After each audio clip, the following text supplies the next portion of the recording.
Hello, here is your weekly hazardous weather briefing for the week starting Monday, October 11th, 2021. Here's a summary of key weather points expected over the next week. Here's a table showing the main impacts from the expected weather this week. Here are the current winter weather highlights as of 2 p.m. on Sunday afternoon. There will be adjustments to these highlights throughout the event.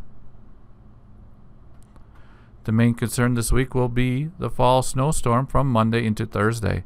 This map shows the expected snowfall from Monday into Tuesday. Additional snowfall is expected over eastern Montana on Wednesday and Thursday, but because of warm pavement conditions, snowfall accumulations are very uncertain for this region at this time. This map shows the probability of a location receiving 4 inches or more of snowfall.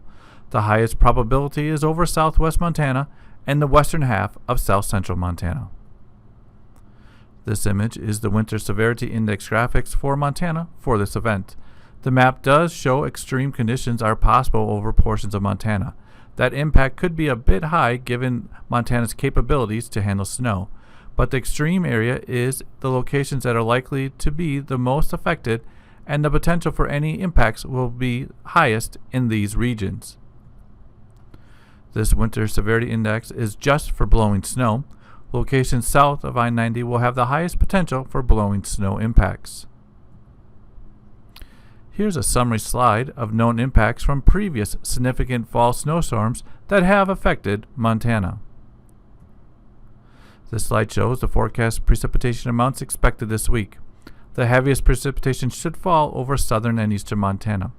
Very little to no precipitation is expected over portions of north central Montana. By next weekend, it looks like conditions will begin to dry out, along with milder air to move back into the region. With lower humidity and gusty west winds possible, there will be an increased concern for fire weather conditions over portions of north central Montana, especially for grassy areas that received little precipitation this week. Here's the 8 to 14 day outlook for precipitation.